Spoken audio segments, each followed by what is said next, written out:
Desligue o ruído e conecte-se aos factos. Temos 10 estadias num dos hotéis de luxo Alma Lusa na Comporta. 2 adultos, 2 noites. Assine hoje o Observador com até 58% de desconto e habilite-se a ganhar. Tudo em observador.pt. Rádio Observador.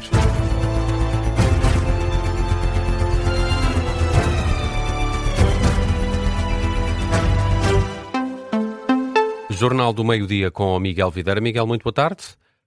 Boa tarde, Nelson. Está a decorrer a esta hora a reunião do Secretariado Nacional da UGT. Vai decidir se a Confederação Sindical subscreve ou não o projeto de alteração ao Código do Trabalho. A reunião arrancou às 10 da manhã. Antecipa-se um encontro demorado. A decisão está nas mãos de perto de 90 dirigentes de diferentes sensibilidades. Há 2 que já anunciaram publicamente que vão votar contra, o secretário executivo Carlos Alves e o secretário-geral adjunto Sérgio Monte. Seguimos até à sede da UGT, em Lisboa. É lá que tem estado ao longo de toda a manhã o jornalista do Observador, João Gama. João, algum sussurro que te permita perceber o tom que tem marcado estas primeiras 2 horas de reunião? Há de facto algumas tendências em conversas que são tidas à margem desta reunião, em intervalos casuais para beber um café, fumar um cigarro, em que podemos ouvir alguns dos membros que estão aqui reunidos, e são 80 membros do Secretariado Nacional a que comentam este sentido de voto, a maior parte a propor, a defender o voto contra na proposta de lei laboral a que está a ser discutida neste momento pela UGT.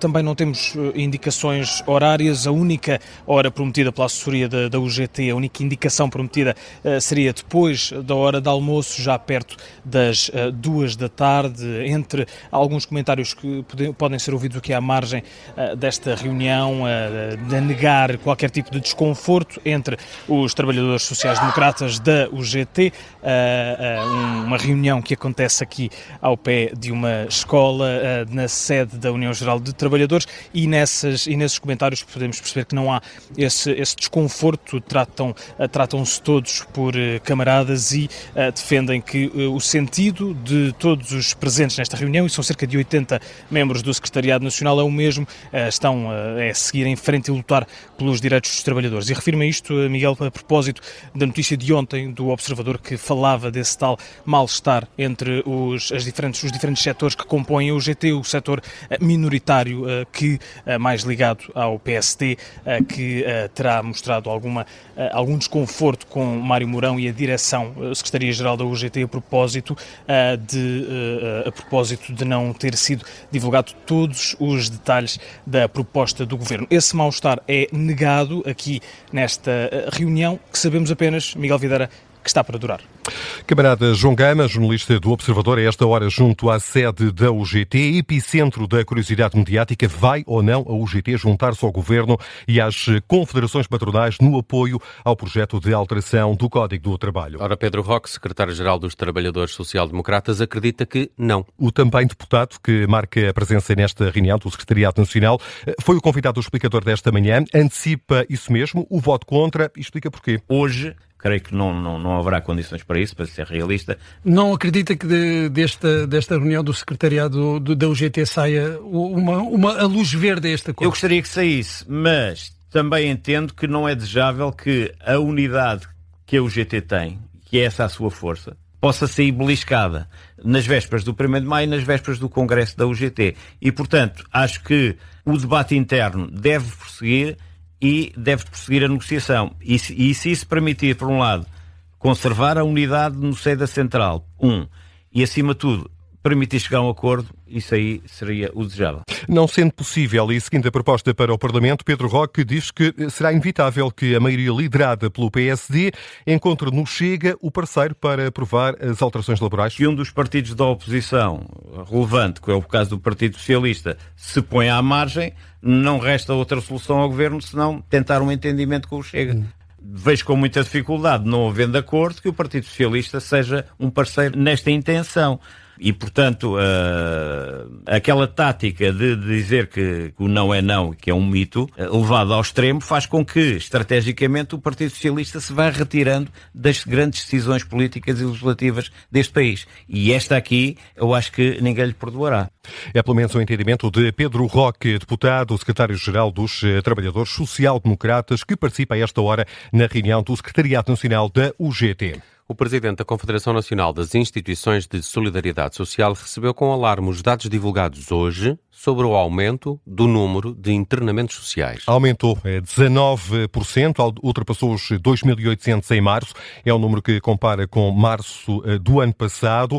São dados da Associação Portuguesa de Administradores Hospitalares. Ora, o padre Lino Maia, ouvido esta manhã pela Rádio Observador, sublinha que o número é tão mais preocupante quanto faltam respostas para este fenómeno. As várias respostas que têm sido tentadas têm ajudado, mas não resolvem. Eu penso que é importante nós pensarmos em mais cuidados continuados, em mais lares, em mais apoio domiciliário. O Presidente da Confederação Nacional das Instituições de Solidariedade Social defende que há um caminho que tem de ser percorrido o quanto antes. É necessário, de facto, criarmos mais uma resposta especial para estas situações. Aquilo que nós chamamos residências, pequenas residências de transição, em que as pessoas possam estar até 2 anos e depois provavelmente transitarem para outra resposta social ou para a vida ativa, normal. A sugestão do Presidente da Confederação Nacional das Instituições Particulares de Solidariedade Social no dia em que é revelado que se registrou um aumento de 19% no espaço de um ano dos internamentos sociais. Não há boas notícias na atualidade internacional. O preço do barril de Brent atingiu hoje o valor mais elevado de sempre. Não é de sempre, é da semana. Calma, desculpa. não te assustes, Nelson. Acima dos $100 e a reboque do impasse em torno das negociações de paz entre Estados Unidos e Irão. E de cada vez que a subida do Brent faz soar alarmes, ouve-se na antena do Observador a voz do analista de mercados Filipe Garcia. Boa tarde, Filipe Garcia. Bem-vindo. Obrigado pela disponibilidade. Já estamos a assistir a uma tendência de subida da cotação do barril de Brent? Olá, boa tarde. Estamos há cerca de nos últimos dias, desde o início das semanas, que estamos a ver o preço a subir, porque há receios que a situação no Médio Oriente se volta a degradar. Há um cessar-fogo em vigor, mas que é muito frágil, inclusivamente sem conversações entre as partes, e sabemos também que ninguém nesta altura está verdadeiramente a controlar o Estreito de Hormuz. Só durante esta madrugada o Irão arrestou 3 navios, os Estados Unidos também 2 petroleiros. A passagem no Estreito é muito perigosa e com o fim de semana a começar a ficar aqui à porta, o mercado está cada vez mais receoso. Portanto, há aqui uma subida, hoje de cerca de 1,5% no Brent para $103,50. De facto, são os níveis mais altos desde o dia 7 de abril.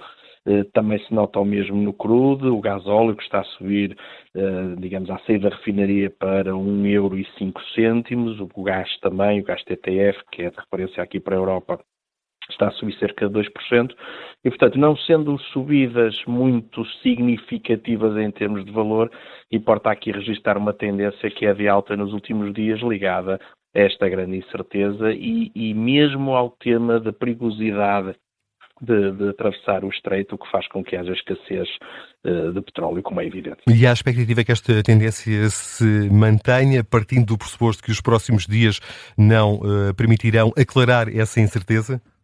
Se não houver novidades nas próximas horas, parece-me que à medida que o fim de semana se for aproximando, a tendência é que os preços subam mais, por receio que precisamente durante o fim de semana aconteça algum tipo de desenvolvimento. Nós temos visto que tem sido aos finais de semana que tenha decorrido, digamos, os eventos mais significativos neste conflito.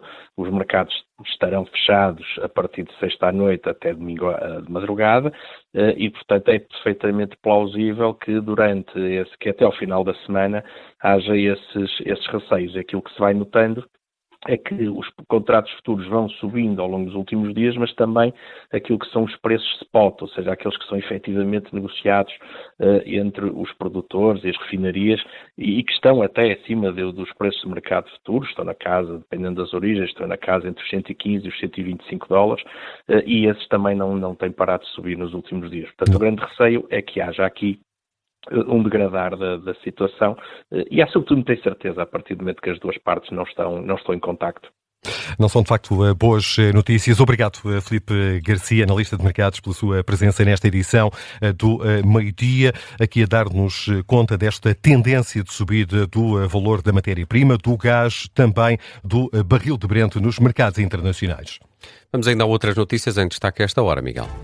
O Irão já começou a receber o dinheiro proveniente das portagens pela passagem de embarcações no Estreito de Hormuz. É pelo menos isso que avança a agência de notícias Tasmin, a próxima do regime de Teherão. O vice-presidente do Parlamento iraniano diz que as primeiras receitas da cobrança já foram depositadas no Banco Central sem adiantar valores ou os países que terão pago para garantir essa passagem pelo Estreito de Hormuz. Já decorre a esta hora a conferência de imprensa que se segue à reunião de Conselho de Ministros. É Miguel Pinto Luz, o Ministro das Infraestruturas, quem fala a esta hora para esclarecer algumas informações relativas à privatização da transportadora aérea portuguesa. Aqui teremos conta das decisões do Governo nesta matéria na edição da 13h. Depois do Sporting, FAF ou Torriense, as duas equipas decidem hoje a última vaga na final da Taça de Portugal em futebol. Na primeira mão, em FAF, registrou-se um empate a um golo. A decisão da eliminatória vai ter como palco o estádio Manuel Marques, em Torres Vedras, a partir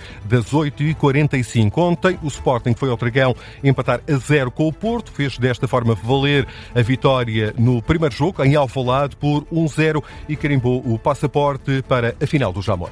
Temas para análise na edição de hoje de E o Campeão é, que vai para o ar depois do Jornal da Uma.